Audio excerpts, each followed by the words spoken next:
Welcome to Containerized Conversations, where we try to containerize our conversation. I'm Jesse Caffarelli. And I'm Josh Warhurst. Thanks for tuning in as we dive into some of our favorite topics, one containerized thought at a time. All right. Welcome, audience, to our virtual water cooler. Do you work from home? Do you need the sensation of being in an office without being in there? Well, put us on in the background as we have random conversations about absolutely nothing. Nothing to pay attention to. It's just white noise for you to listen to as you work and then go about your day. Here's the thing, Jesse. I don't think it's just white noise. I think we do these conversations so we get to know each other better. Our audience member can get to know us too, right? Yep. You can get that parasocial relationship where you feel like you're you know somebody even though you don't really know them because, you know. Now the real question is, are you watching the Olympics, Josh? I'm not watching the Olympics. I am watching it hardcore, Really? actually. Yeah. Every day? So mostly every day for sure. Hmm. I've just, so the past few days I haven't been watching it just because it's been my wife's birthday. But before Happy that, birthday to your wife. yeah, thank you. But there's Women's Mongols that I just finished. I don't know if I'm pronouncing it right. Moguls. Moguls? Like skiing where you're going on, yeah, on skiing like on the very hills. Yeah, I didn't Yeah. know this was a thing before. That was insane. Watching that was absolutely insane. Like, I highly suggest watching the finals because it was intense to last like 4. They like basically one up each other and then they have to do like little tricks like in between and then do it. It was absolutely amazing. Absolutely amazing. Do you ski? Do you ski at all? No, I snowboard for a little bit. Hmm. And then, like everybody else I know who used to snowboard, I got into an accident and it was like a little too serious and I just didn't want to risk it ever again. Interesting. I will say, like, skiing and things like moguls, they kind of, like, unless you're, I don't know, even if you're good at them, like, don't they suck? Like, I feel like doing them is actually just like really painful and not that fun. Yeah. Oh yeah, it's certainly like, not because what their I like hips, skiing. you watch them do it too, and their hips are just like bouncing back. Like my back would be destroyed after one down. Yeah, well, they maintain control. Like when I go down moguls, like I hit one, I'm just like, I'm off, I'm done. So wait, is this a definition? Like, is this a thing? Like moguls is like hills on like smaller hills on a hill? Is that like a thing? Yeah, they basically, I think it came around because originally, like when people ski on like certain, like paths, they just kind of end up making these like hills, these like bumps. Interesting. Yeah. Right. Yeah. And so they made it into like an exercise kind of, right? Oh, okay. I'm not sure this is like the entire truth of the story, but basically it's like a necessary exercise because when you're going down a hill and you encounter these bumps, like how do you handle it? Right. Yeah. And so when you'll go to a ski slope and you'll go on one of these like high areas and they'll have this whole section where they've intentionally made moguls, right? So that people can go and test it out. And some practice for the Olympics. No, I mean, it's actually a useful skill, right? It's kind of like I don't know, I guess any form of exercise. Like jumping jacks aren't really useful. Pull-ups and sit-ups aren't really useful, but they actually have some actual relationship to real skill. And then at some point they said, you know what, people that are really good at this, they can go down it fast, they can have control. This is his own event now, right? And now it's kind of like with exercise, right? Some people do like push-up contests, sit-up contests, right? Yeah. No, so we'll talk about hurting yourself doing something like that. Did you hear about what happened to Lindsey Vonn? Was she the one who tore the ACL? Yeah, dude. Before So I actually watched this. I watched it not live, but I watched it the morning after it happened because this is in Italy.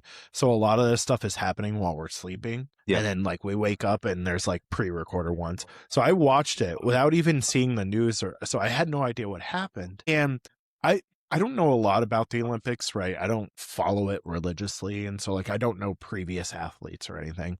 But I put on this and it's like skiing and I put on some random skiing event. Like, okay. And I put it on, I'm doing some stuff and the announcers are talking about Lindsey Vonn. Lindsey Vonn, Uh-huh. Lindsey Vonn. They're like, yeah, Lindsey Vonn, she's like this amazing skier who then like tore her ACL, and they weren't sure if she was going to do this, but she's doing it, and she's going to be amazing. She's probably one of the best skiers. We can't wait. And so the entire time you're watching this, she was like number 15 Uh-huh.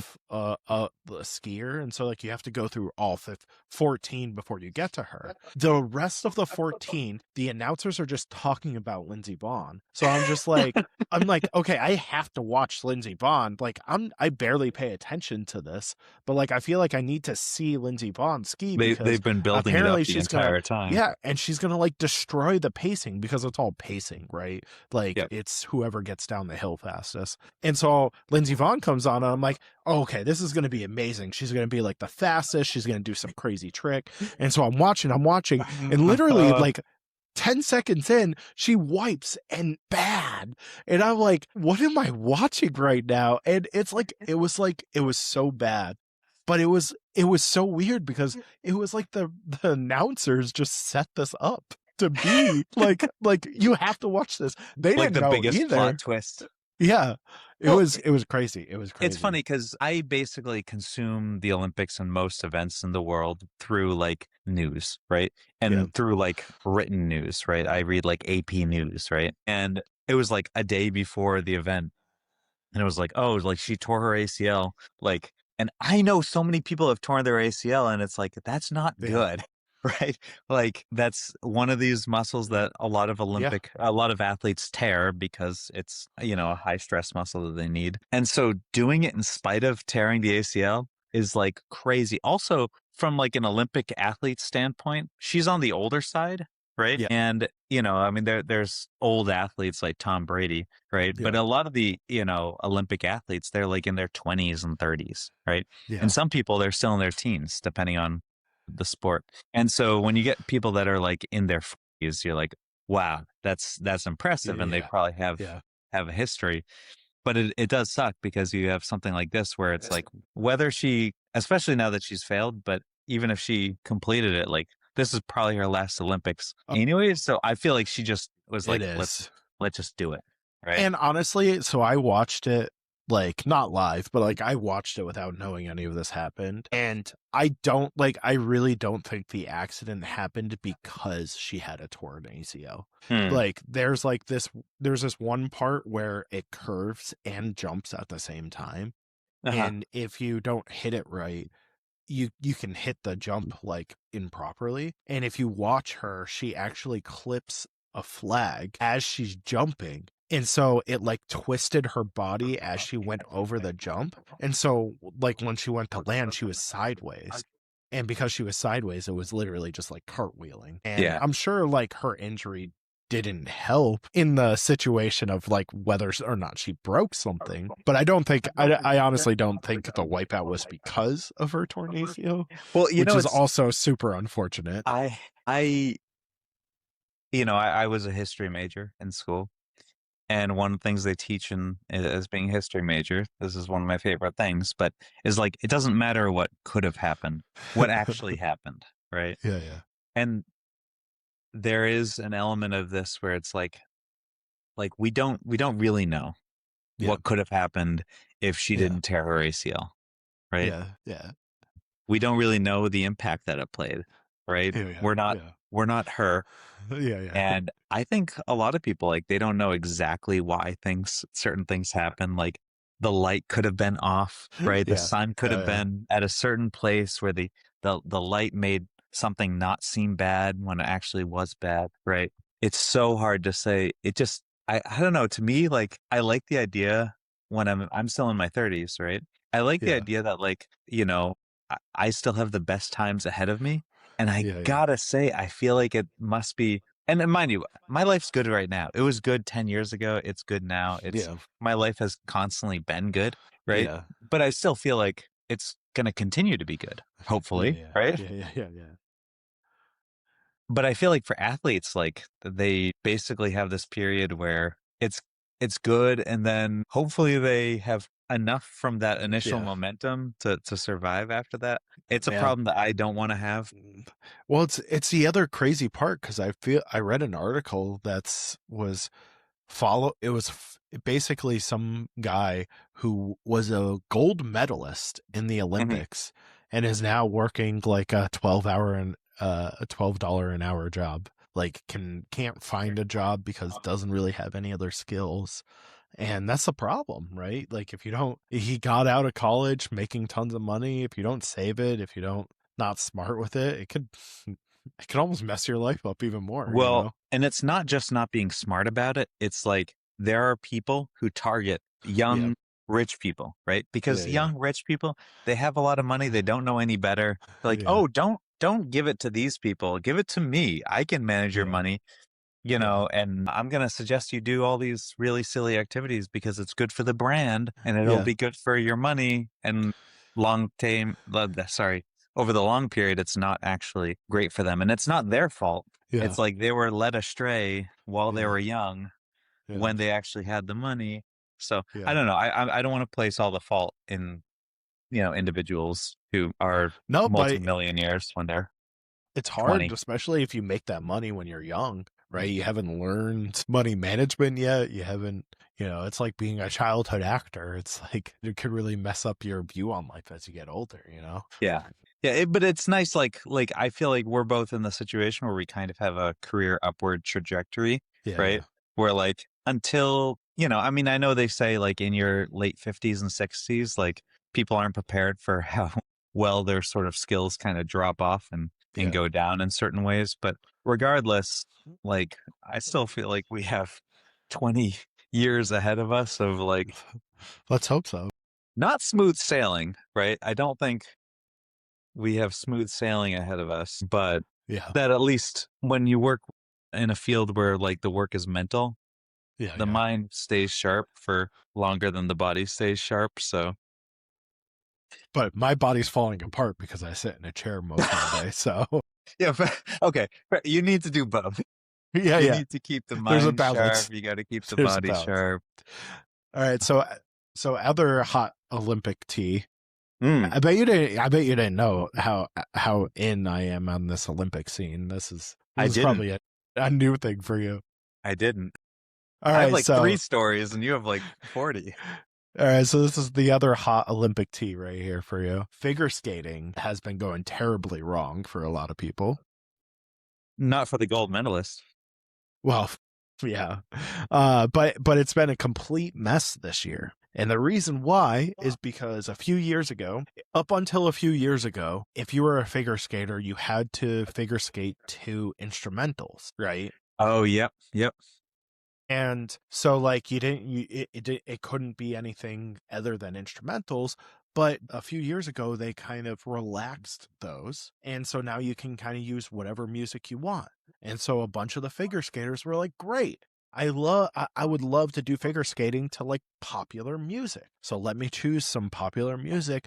Let me build this whole like thing, this whole segment on this Routine. music, Yeah. this whole routine. And that's what they had up until a few days before the Olympics start, when they find out that they're supposed to get approval from the people who made that music in order to skate to it. And if they don't, and they still skate, they could get sued for millions of dollars of copyright infringement. And a few of the skaters were able to get approval, but some of them, they had to completely change their entire routine because they had to switch back to instrumentals because they didn't get approval and they didn't know that was like a thing Yeah. up until a few days before the Olympics. And I bet some people would risk it, right? They'd say, you know what?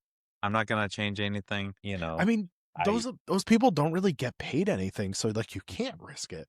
Because if you get sued millions, you don't have millions to pay out, and then if you do, you're probably millions in debt already. It's like, Yeah. I don't know. Well, it's funny because I feel like this is like a total tangent. This whole But- episode's a total tangent. What do you mean? Listen, but a tangent on a tangent. I heard you like tangents, dog. So I put your tangent Here's a in your tangent. tangent. What part of the whole idea of like suing people is that like you have to prove that you had some damage, right? And I feel like if you got a gold medal to that song, like you wouldn't. You're Okay, doing nothing. so you to gotta damage risk that it for the song. biscuit. If you get a gold medal, you can't get sued, but if you don't, you're gonna get sued. That's even higher stakes. Yeah, well, we're right, because like if you don't do like, then it's like, oh, well, that song was obviously Yeah. connected to a poor performance, so Yeah. that actually might cause like loss of sales or whatever. Yeah.